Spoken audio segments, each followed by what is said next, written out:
Queridos, abramos nossas Bíblias no livro de Juízes, dessa feita, capítulo 16, do versículo de número 23 ao versículo de número 31. Diz assim a palavra do Senhor: Então os príncipes dos filisteus se ajuntaram para oferecer grande sacrifício ao seu deus Dagom e para se alegrarem. E diziam: Nosso Deus nos entregou nas mãos a Sansão, nosso inimigo. Vendo o povo, louvaram ao seu Deus, porque diziam: Nosso Deus nos entregou nas mãos o nosso inimigo, e o que destruía a nossa terra, e o que multiplicava os nossos mortos. Alegrando-se-lhes o coração, disseram: Manda vir Sansão, para que nos divirta. Trouxeram Sansão do cárcere, o qual os divertia. Quando o fizeram estar em pé entre as colunas, disse Sansão ao moço que o tinha pela mão: Deixa-me para que apalpe as colunas em que se sustém a casa, para que me encoste a elas. A casa estava cheia de homens e mulheres, e também ali estavam todos os príncipes dos filisteus. E sobre o teto havia uns 3.000 homens e mulheres que olhavam enquanto Sansão os divertia. Sansão clamou ao Senhor e disse: Senhor Deus, peço-te que te lembres de mim. Dá-me força só esta vez, ó Deus, para que me vingue dos filisteus, ao menos por um dos meus olhos. Abraçou-se, pois, Sansão com as duas colunas do meio, em que se sustinha a casa, e fez força sobre elas, com a mão direita em uma e com a esquerda na outra, e disse: Morra eu com os filisteus. E inclinou-se com força, e a casa caiu sobre os príncipes e sobre todo o povo que nela estava. E foram mais os que matou na sua morte do que os que matara na sua vida. Então seus irmãos desceram e toda a casa de seu pai tomaram-no, subiram com ele e o sepultaram em Zorá e Estaol, no sepulcro de Manoá, seu pai. Julgou ele a Israel 20 anos. Vamos orar ao Senhor? Meu Deus, meu Pai, nós te bendizemos e louvamos pelo privilégio que temos de estudar a Tua Palavra, por sermos tão abençoados em saber que o Senhor é aquele que conta as nossas histórias como elas realmente são, que o Senhor contempla cada um dos nossos pecados, mas que o Senhor também é aquele que perdoa todas as nossas iniquidades. Obrigado, Senhor, pelo texto que nós acabamos de ler. Obrigado, Senhor, por uma história tão trágica que nós vimos, mas que também manifesta da sua graça. Nesse momento, Senhor, que vamos estudar o final dessa história, dá-nos graça, Senhor, para que possamos compreendê-la, entendê-la e assim, Senhor, tirar lições para a nossa vida. É no nome de Cristo Jesus que nós te rogamos isso. Amém. Irmãos, em 1879, um homem chamado Thomas Edison conseguiu inventar a lâmpada. Não foi fácil, foram 1.200 tentativas frustradas. O problema é que havia o filamento do meio da lâmpada que não resistia à potência da energia. A energia era variável e daqui que esse filamento incandescesse, ele se rompia. Então, deu trabalho, 1.200 vezes. Você é questionado se ele não tinha pensado em desistir, ele diz: eu não falhei. Na verdade, eu descobri mais de 1.000 maneiras que não funcionam. A ideia é que os fracassos, às vezes, nos trazem algum caminhar. Nem sempre fracassos são derrotas. Às vezes, fracassos são vitórias. Às vezes, fracassos nos conduzem exatamente para o melhor lugar. Eu sei que a grande ênfase do mundo hoje é: nós queremos ser vitoriosos, ninguém quer ser fracassado. Mas às vezes nós precisamos perder para ganhar. às vezes é preciso ser derrotado para se tornar um vencedor. Principalmente quando lidamos com o Senhor. Para que nós possamos vencer, nós precisamos ser derrotados por Ele. As flechas do Senhor, que são agudas, precisam penetrar em nosso coração. A sua espada precisa romper o nosso orgulho. O Senhor precisa nos colocar de joelhos para que a gente consiga descobrir a vitória que só existe nele. Eis aqui o final de uma história trágica, mas que no final das contas, em meio a uma derrota, esse homem encontrou a redenção do Senhor. A história de Sansão começa de maneira espetacular.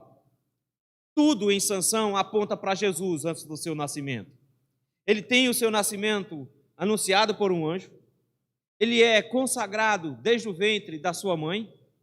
É dito que ele seria alguém que iniciaria a libertação de Israel. Tudo apontava para o fato de que esse rapaz teria um futuro fantástico pela frente. Ele tem os mesmos princípios que foram dados para o nascimento de Jesus. Se pressupõe, vai ser uma história fantástica.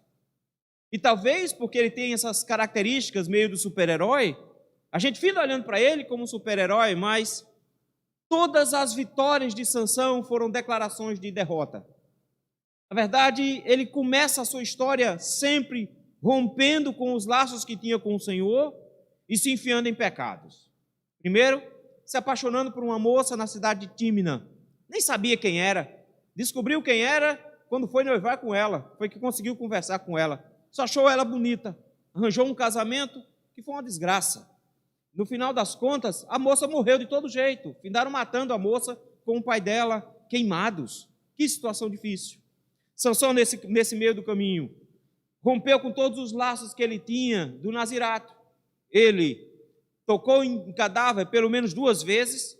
Tocou em cadáver porque ele tinha matado um leão e tinha criado mel no meio do leão. As abelhas tinham se alojado lá. Ele tocou no cadáver do leão, comeu do mel e ainda deu para os pais. Ele tocou em cadáver quando ele pegou uma queixada de jumento para matar os seus inimigos. Ele quebrou o laço do nazirato. Além disso, fez uma festa de casamento, conforme o costume dos jovens da época, que era uma festa regada a muita bebida. Esse homem faz brincadeiras o tempo inteiro. O tempo todo ele fica com modinhas, com historinhas. Tinha um humor bem interessante, mas só se mete em enrascada. Arranjou de fazer uma aposta no casamento, que deu muito errada. Precisou matar 30 homens para pagar a aposta. Arranjou uma confusão, foi-se embora, deixou a noiva para trás. Quando voltou, a noiva já estava casada com outro, ficou com raiva ainda. Tocou fogo em rabo de raposa, queimou a colheita inteira dos filisteus. Foi entregue nas mãos dos filisteus, matou 1000 de uma vez só.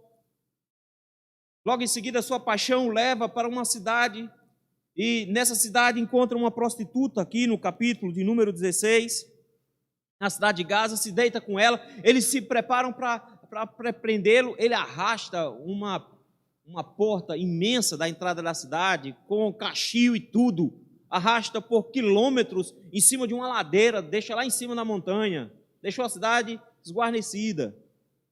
No final das contas, a desgraça dele veio em uma paixão também. A terceira mulher da vida de Sansão é uma mulher chamada Dalila. Por esse, ele se apaixonou de verdade. O texto diz que ele se afeiçoou por ela. E ela o trai, não uma, não 2, 4 vezes. Na 4ª vez, o seu coração derretido contou, e o texto terminou na semana passada com Sansão sendo acordado por Dalila, dizendo: os filisteus vêm contra ti. Mas agora ele não sabia que, uma vez que ele tinha dormido no colo dela, ela trouxe um barbeiro que raspou a cabeça dele. Agora, o último voto que ele possuía de nazirato tinha se acabado. 3 tinham sido quebrados. O que ele não sabia é que o texto diz que o Senhor já tinha o abandonado. Ele se levanta todo orgulhoso, no versículo 20, dizendo consigo mesmo: eu vou ganhar de novo, porque toda vez eu dou uns tapas nesses caras. Mas o texto diz que ele não sabia é que o Senhor tinha se retirado dele. Agora Sansão vai perder. Agora Sansão vai enfrentar uma derrota. Agora, pela primeira vez, Sansão vai descobrir um fracasso. Todas as vezes que Sansão lutou, foi sempre uma vitória atrás da outra, nunca perdeu.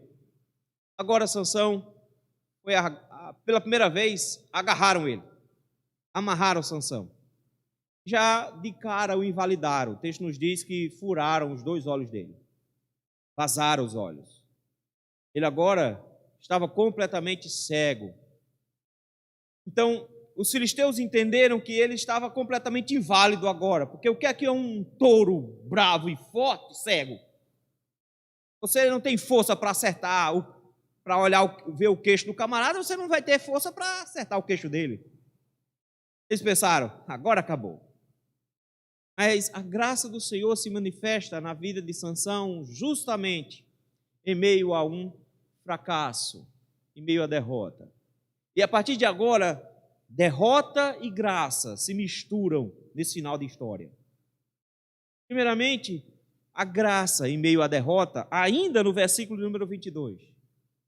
O texto nos diz que assim que ele foi preso e vazaram-lhe os olhos, levaram ele para Gaza, a cidade onde ele arrancou as portas.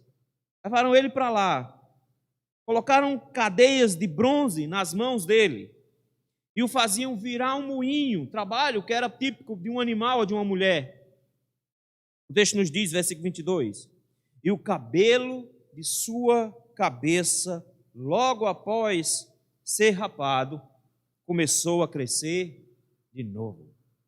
Isso aqui é fantástico, meus irmãos, porque às vezes essa frase passa-nos desapercebido. Porque a gente pensa de que quando o Senhor nos julga e nos traz um fracasso, Ele retém a sua graça e acabou. E agora a gente se vira e vai pagar o pato. É bem verdade que a disciplina do Senhor se estabelece, mas o Senhor não consegue reter a sua graça por muito tempo. E o texto diz uma coisa belíssima, que naquela noite, Sansão teve o seu cabelo rapado, mas naquela mesma noite, o seu cabelo começou a crescer. Mulheres sabem pouco sobre isso, mas homens sabem bastante, raspam a barba o tempo inteiro. E a gente sabe, a gente raspa a barba hoje, mas amanhã já não é mais a mesma coisa. Principalmente quem entrava no serviço militar, lembra do algodãozinho do sargento? Tinha que fazer a barba de manhã, porque se você fizer a barba de noite para dormir, no outro dia já está enganchando alguma coisa, e o algodão ia enganchar. A ideia era, assim que você raspava seu cabelo, o cabelo já começa a nascer. Ele diz, é o Senhor que começa já, de cara a mostrar que a graça dele ainda estava sobre Sansão, que o cabelo de Sansão não ia ficar parado, ele ia crescer de novo. E desde aquele instante a graça do Senhor se manifesta. Mas Sansão iria comer o pão que o diabo amassou, porque ele envergonhou o Senhor. E aí vem de novo um passo de fracasso. O texto nos diz que os príncipes dos filisteus, no versículo número 23, se ajuntaram para oferecer um grande sacrifício ao deus Dagom. O deus Dagom era um deus típico dos filisteus, daquela região ali dos filisteus. Existe uma disputa sobre o que significa o nome dele, mas no geral o que se entende é que ele era o deus dos cereais. Ele era o deus que dava a colheita para os filisteus. Era assim que eles entendiam. Esse Deus, ele é adorado por muito tempo. Para vocês terem uma ideia, no período de Saul e Davi, ele ainda é adorado. E há relatos dele ser adorado em outras regiões até o período dos Macabeus, depois de Malaquias. Então era um Deus que era muito conhecido e muito famoso naquela região. E o que eles resolveram fazer? Era um culto, provavelmente, de festa de colheita, e eles estavam agora festejando ao deus Dagom. Essa festa, na verdade, era feita num grande pátio, onde havia o templo, que era bem grande. O texto nos diz aqui que só a parte superior cabia 3.000 pessoas. Eram feitos no primeiro andar, na parte inferior ficavam os chefes, a liderança, o povo mais rico. Em cima ficava o povo mais pobre. Mas parecido com o estádio, né? Existe a parte boa, a parte ruim do estádio, mais ou menos isso.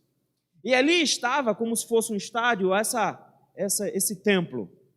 E eles estão celebrando o deus Dagom.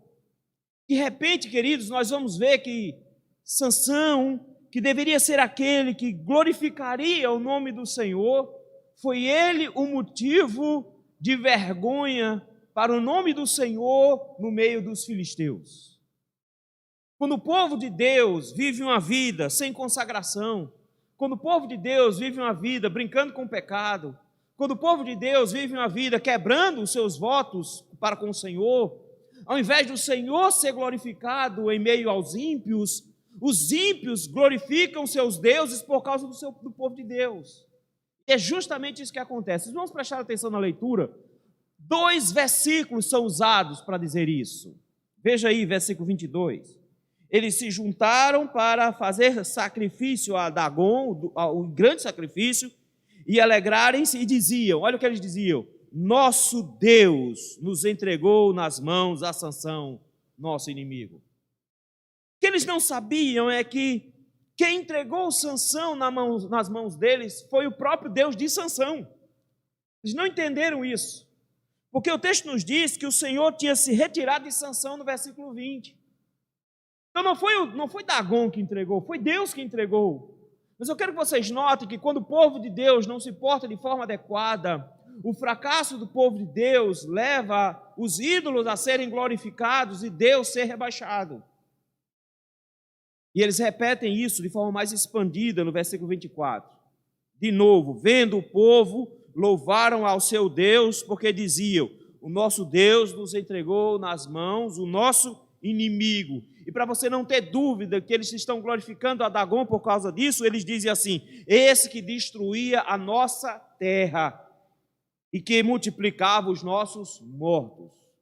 Sabe do que eles estão lembrando aqui? Eles estão lembrando de Sansão pegando 300 raposas e queimando todo o cereal que Dagon tinha dado.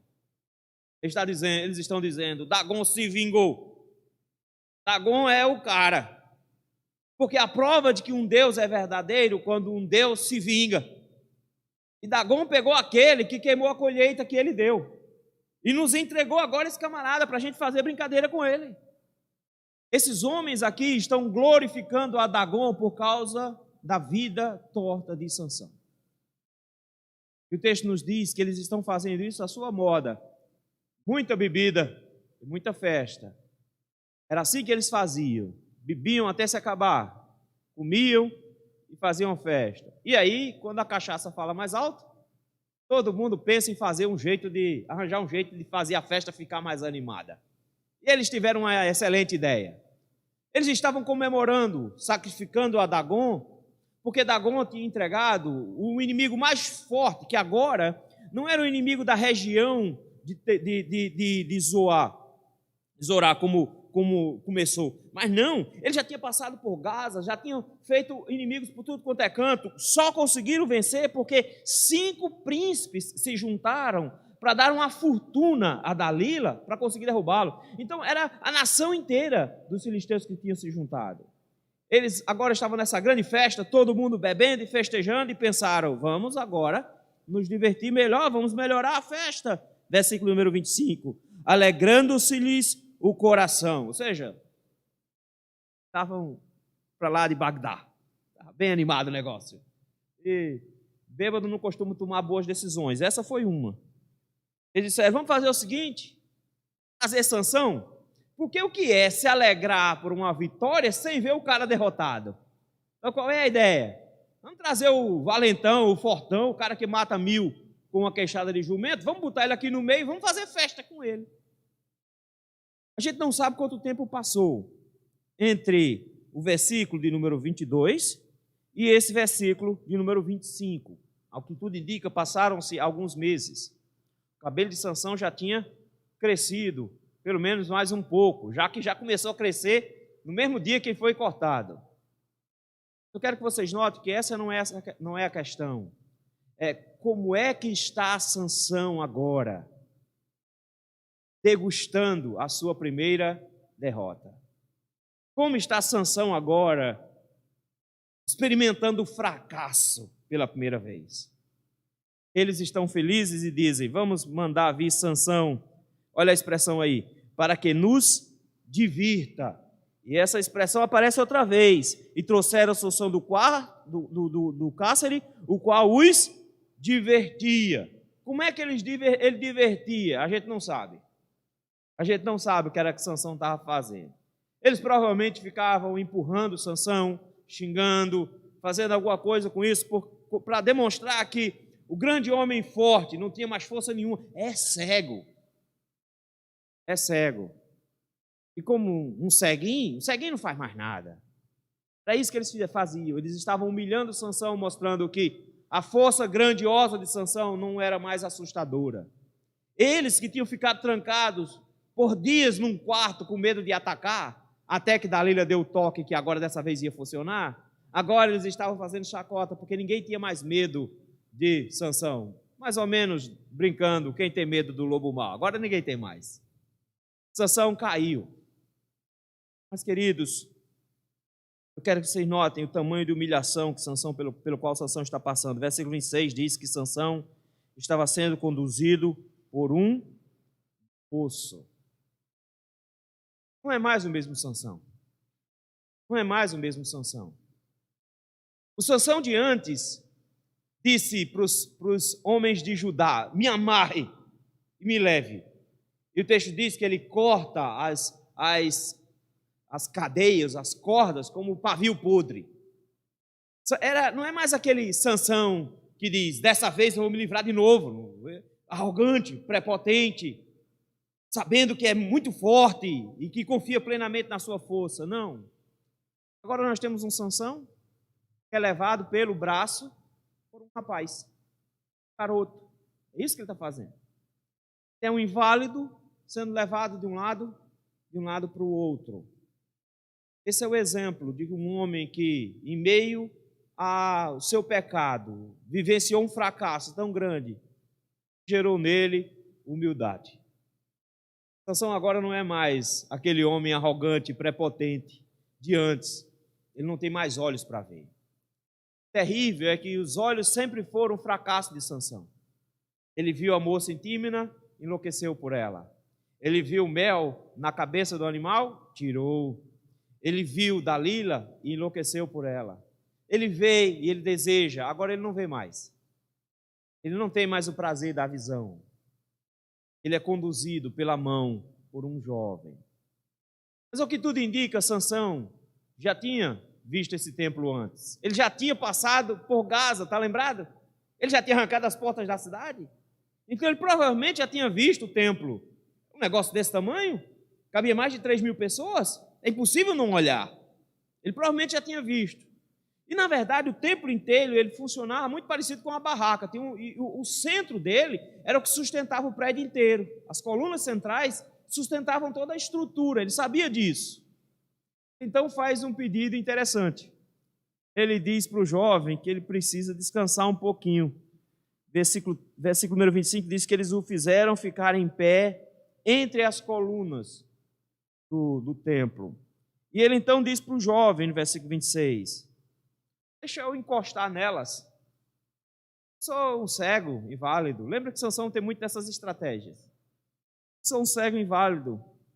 Eu quero só encostar nelas. Uma base para eu ficar equilibrado. Eu quero encostar nelas. O texto nos diz que ele pediu para apalpar as colunas que sustentavam a casa. E o texto para dar um relatório, dizendo que a casa estava cheia de homens e mulheres. Era uma festa fantástica. Era uma festa incrível. Havia uns 3.000 homens e mulheres que olhavam para Sansão e divertiam. Sansão os divertia. Aí, versículo 18 nos mostra o resultado do fracasso de Sansão. Nós já vimos que ele está humilhado. Ele está completamente derrotado. Ele não é mais aquele homem prepotente e arrogante que confia na sua força. Ele agora é conduzido por um rapaz e está bem mansinho. E o texto nos diz agora que ele faz a segunda oração registrada no texto bíblico sobre ele. A primeira oração que ele fez era todo brabo, lembram? Ele matou 1.000 homens com uma queixada de jumento, terminou de matar, ficou com sede, meio assim cansado. Aí ele vai orar para o Senhor e diz: Senhor, e agora? Vai deixar eu morrer? Mais ou menos assim que ele ora, já notou assim? Ele chega agora e diz assim, olha, versículo 18, sentiu grande sede e clamou ao Senhor, diz: por intermédio do teu servo, esta grande salvação. Morrerei eu agora de sede e cairei nas mãos dos circuncisos? E olha o que eu fiz. É o servo. Matei esse monte de gente. E aí, senhor, vai me deixar morrer de sede agora? Dá um copinho d'água? Olha como é que ele ora. O Senhor é tão misericordioso que o Senhor dá água para ele de forma bem milagrosa mesmo. Uma pedra se rompe, sai água do meio, não é? Olha a diferença da oração de Sansão agora. Versículo 28. Sansão clamou ao Senhor e disse: Senhor Deus. Quero que você note aqui o seguinte, ele diz Senhor Deus, e lá embaixo ele diz ó Deus. Ele usa 3 nomes diferentes para Deus aqui. Ele usa o nome de Deus Yahvé, ele usa o nome de Deus entre os povos e o nome de Deus geral. 3 títulos para Deus. Ele chega agora e diz: Senhor Deus, peço-te que o quê? Que te lembres de mim. Ele chega agora e diz: Senhor, o Senhor foi embora. Não é culpa de Deus. O Senhor se tinha retirado dele no versículo 20, ele sabe, a culpa foi completamente dele. Esse homem finalmente encontra Deus com a atitude correta, de humilhação, e humilhado ele roga a Deus dizendo: Senhor, se lembre de mim. Mais tarde, um ladrão fez a mesma oração quando estava grudado na cruz, dizendo: Jesus, lembra-te de mim quando entrares no teu reino. Lembra-te de mim, Senhor, olha para mim, contempla o meu sofrimento, vê a minha situação, Senhor, volta de novo o teu olhar gracioso para mim. E a Bíblia nos diz que todo aquele que invocar o nome do Senhor será salvo. Ele diz: Senhor, lembra-te de mim, eu te peço, eu te imploro, eu estou te pedindo. Ele não está dizendo: Senhor, veja só a situação. Ele está dizendo: Senhor, agora eu não tenho controle nenhum. Em meio ao meu fracasso, eu tenho uma solicitação a fazer, eu tenho um pedido a fazer. Peço que o Senhor se lembre de mim. E o que é que ele pede? Ele diz assim, ó: dá-me força só esta vez. O que é que se denota? Se denota alguém que sabe que é indigno da graça de Deus. Ele está dizendo: eu tive a minha vida inteira do teu Espírito Santo. Na minha vida inteira o Senhor me tomou e me deu forças, a ponto que eu rasguei um leão como quem rasga um cabrito.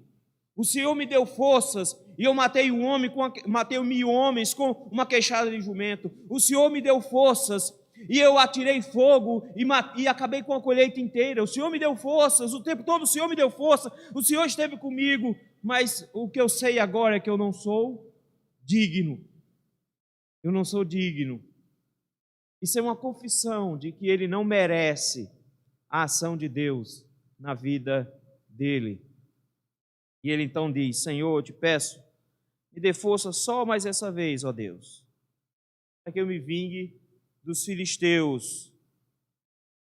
A expressão que nós temos, pelo menos na minha versão, tem ao menos por um dos meus olhos. A gente não sabe se a ideia é essa que ele está dizendo: Senhor, pelo menos para vingar o olho direito, já que o esquerdo vai ficar de graça. Não sei se ele está dizendo isso. A expressão parece dizer: Senhor, eles me cegaram. Eu preciso que o Senhor me dê forças agora para que isso não fique assim. Por que ele está preocupado com isso? Por causa da cegueira dele. Porque ele deu motivos para que Dagon fosse exaltado. E Deus é que precisava ser exaltado no final. Essa oração também possibilita uma coisa especial. Porque ela não só demonstra que Sansão está humilhado, que Sansão compreende que não é digno, que Sansão pede humildemente um favor a Deus, que Deus se lembre dele. Isso mostra uma coisa interessante também. Isso mostra que Sansão, no momento do fracasso, encontrou a fé que ele precisava em Deus. E por causa dessa oração, Sansão é colocado em Hebreus capítulo 11 como um daqueles que nos é exemplo de fé. Porque agora o que é que Sansão tinha? Sansão não tinha absolutamente nada. Sansão agora não tinha mais força, Sansão não tinha mais olhos, Sansão não tinha mais capacidades. Ele é um ceguinho levado por um moço, ele não é mais ninguém. O fracasso o fez muito bem. Porque agora Sansão ora do jeito certo, se humilha do jeito certo, se enxerga do jeito certo e crê do jeito certo. A sua fé está dizendo: Senhor, eu não posso fazer mais nada, mas o Senhor pode glorificar o teu nome ainda. O Senhor ainda pode me usar para glorificar o teu nome. O texto nos diz que a última vitória de Sansão foi um fracasso. Olha só que coisa. O texto seguinte diz assim: que o jovem o levou até as colunas e ele abraçou-se. A ideia é de que ele pega as duas colunas principais e agarra assim. Um com a mão direita e outro com a mão esquerda. A gente não sabe, a gente pensa em colunas gregas, né? Redondo, negócio redondo. Mas provavelmente não eram colunas gregas, eram colunas quadradas mesmo. E ele se agarra com elas assim. E o texto nos diz que ele se agarra com essas colunas do meio. Eram as colunas onde todo o prédio era fincado. Lembra que o prédio era grande, tinha muita gente embaixo, as pessoas mais importantes estavam embaixo. O texto nos vai nos dizer que os príncipes estavam lá, então os príncipes das 5 principais cidades estavam lá. Aqueles que pagaram 70 quilos de ouro para Dalila, estava todo mundo lá. Tinha pelo menos 3.000 pessoas na parte superior, estava lotado de gente. Então, imagine o peso dessa estrutura. Se você pensar aí no estádio que pega muita gente, mas vê a engenharia necessária para colocar tanta gente num lugar assim. Naquela época era tudo feito de pedra e eles colocaram 3.000 pessoas em cima desse negócio. Então, você imagina que a estrutura não estava lá, essas coisas todas.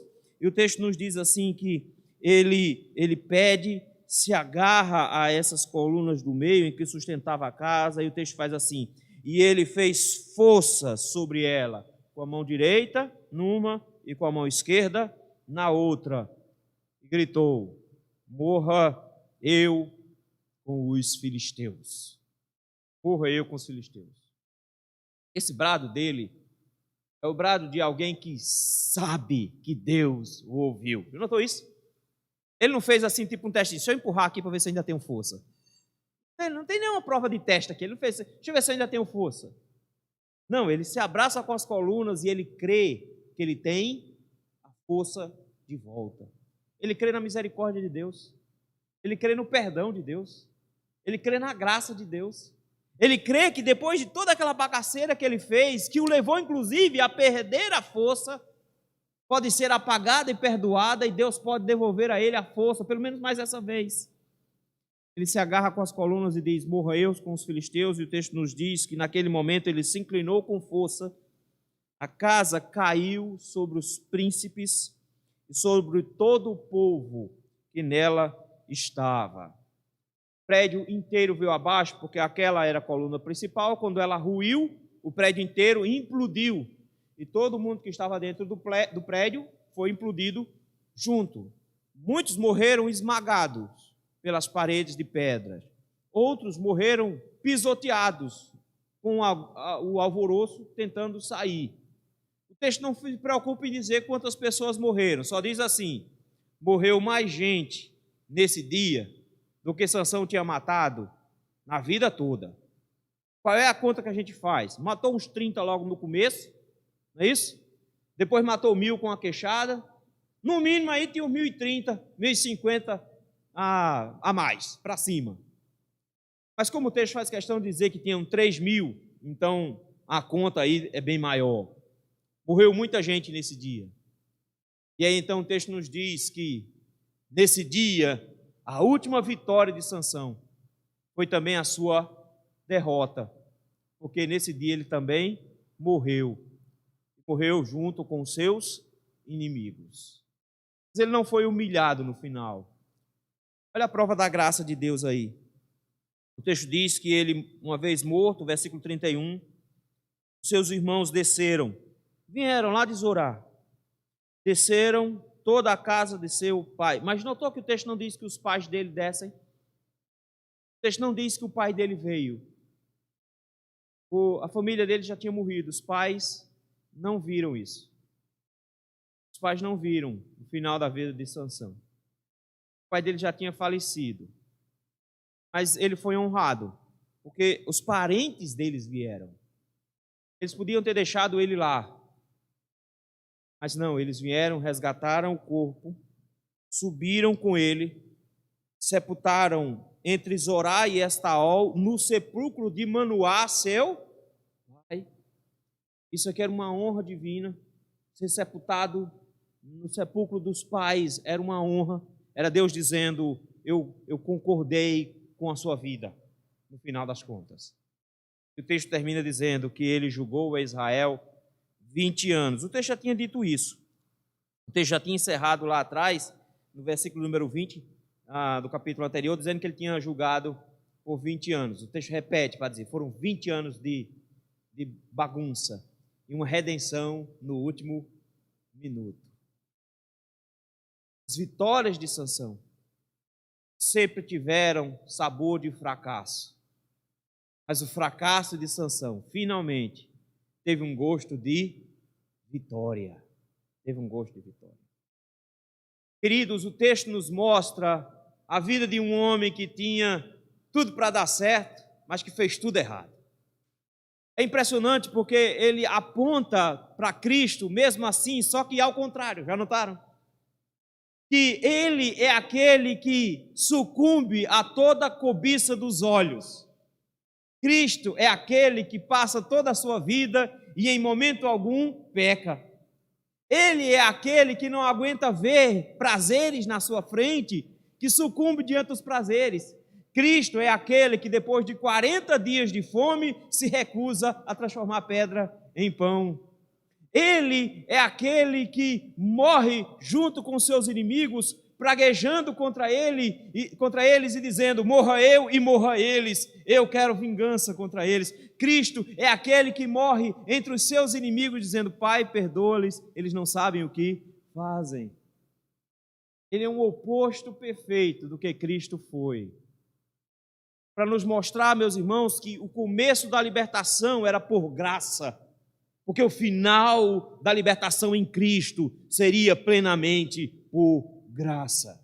Para que a gente não espere que os homens são capazes de realizar coisas pela sua própria força, que a libertação que vem para o seu povo não vem da mão de homens, mas vem unicamente porque Deus quer executar graça e misericórdia. Sansão é o oposto do que Cristo foi, para nos lembrar que o início da libertação precisa de um perfeito para terminá-lo. É por isso que, para nós, nosso melhor momento é o nosso fracasso. O apóstolo Paulo diz que quando ele estava se sentindo fraco, é que ele estava forte. Que os momentos de vitória, às vezes, são parecidos com momentos de derrota, porque a gente se esquece do Senhor. Salomão diz exatamente isso, ele diz, Senhor, não me dê nem riqueza, nem pobreza, porque na riqueza eu posso me esquecer do Senhor, e na pobreza, na ausência de alimento, eu posso querer roubar. Mas notem, ele diz, Senhor, eu sei que os momentos de vitória podem ser extremamente perigosos, mas os fracassos dos crentes são os melhores momentos de sua vida. É a hora que o momento que a gente ora mais forte, mais fervoroso, anotou? É um momento que finalmente lágrimas escorrem com naturalidade. É um momento em que a graça do Senhor se manifesta de forma mais completa. É o momento que a gente se aproxima mais do Senhor. É por isso que Paulo diz, eu pedi 3 vezes que o Senhor me tirasse o espinho na carne. Esse espinho na carne que atrapalhava a vida de Paulo, atrapalhava a pregação do Evangelho, trazia muito sofrimento para Paulo, e o Senhor diz para Paulo, não, porque o meu poder se aperfeiçoa na fraqueza. Quando Sansão encontrou o fracasso, pela primeira vez, ele encontrou a vitória verdadeira. Pela primeira vez, ele encontrou humildade para dizer: eu não posso operar a minha salvação. Pela primeira vez, ele se enxergou dizendo: eu não mereço, sou um pecador, eu preciso de graça. Pela primeira vez, ele manifestou uma fé humilde, dizendo: Senhor, eu preciso do Senhor para me ajudar nessa hora. Que lição a gente pode tirar para nós? Eu sei que está todo mundo esperando uma vitória. E aí tem os cultos da vitória. E os crentes correndo atrás da vitória. E tem até uma Bíblia da vitória financeira. E um pastor que diz que não prega isso. Tudo bem. Mas o Senhor te conclama hoje ao fracasso. E abrir os braços e abraçar o fracasso. E se apresentar como um derrotado. O Senhor te convida hoje a ser vencido por Cristo. O Senhor te convida hoje a tomar uma pancada dele e se arrastar no chão. O Senhor te convida hoje a você manifestar a verdadeira humildade. Não a humildade que diz que é humilde estando em pé, mas a humildade que o chão ainda é alto demais para ele precisa colocar a cara no chão.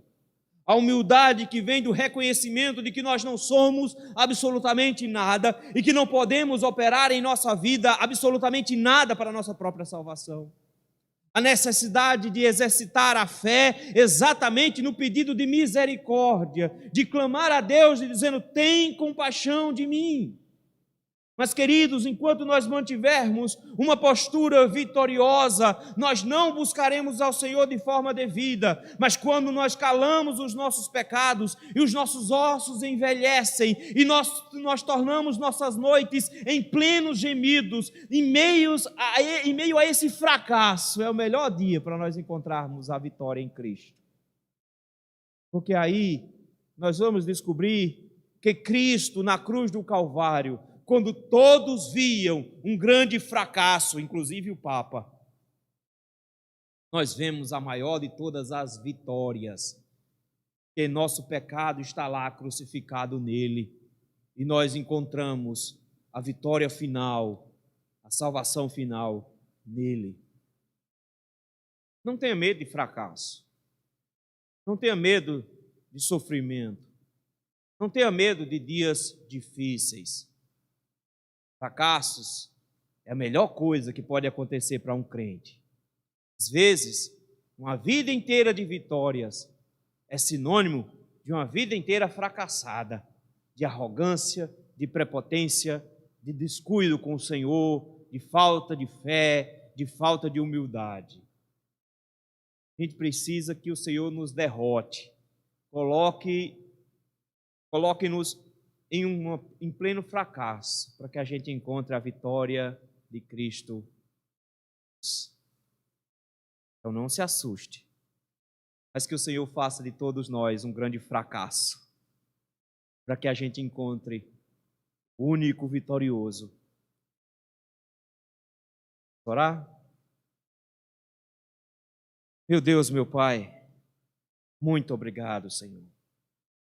Obrigado porque do alto da nossa arrogância e prepotência, certos de que temos todas as capacidades necessárias para a salvação, o Senhor nos deu uma grande rasteira, o Senhor nos acertou com as suas flechas, a espada da verdade que sai da sua boca feriu o nosso coração e nos derrubou, o Senhor nos cegou, o Senhor tirou de nós os prazeres, o Senhor nos transformou, Senhor, em derrotados, porque somente nessa condição de humilhados, com a cabeça debaixo do seu pé, que nós podemos nos subjugar a Ti, Senhor. E nesse momento, meu Deus, nós queremos Te agradecer. Te agradecer porque o Senhor nos derrotou. Porque se o Senhor não nos tivesse feito um fracassados, nós ainda seríamos arrogantes, pretensiosos, orgulhosos. Mas porque o Senhor nos derrotou e nos mostrou o fracasso, nós conseguimos hoje descobrir a humildade, a humilhação e a fé, e a graça, e a misericórdia do Senhor. Obrigado, Senhor, por nos derrotar. Obrigado, Senhor, por mostrar a cada um de nós qual é a nossa real condição. Que a nossa vitória não está em ganhar todas, mas que às vezes a gente precisa perder algumas para ganhar a melhor. E se tem alguém aqui, Senhor, nos ouvindo, ou que está em casa nos ouvindo, que ainda de forma arrogante busca vitórias na vida, Senhor, que hoje seja o dia do seu fracasso. Que hoje seja o dia, Senhor, que o Senhor vai derrubá-los. Que hoje seja o dia que o Senhor vai trazer sobre eles a tua mão, para que eles descubram que precisam plenamente do Senhor, mas que eles também podem encontrar o Senhor quando clamarem, porque sua graça e a misericórdia sempre estará disponível aos seus servos. Dá-nos graça nesse sentido, meu Deus. É no nome de Cristo Jesus que nós te rogamos isso.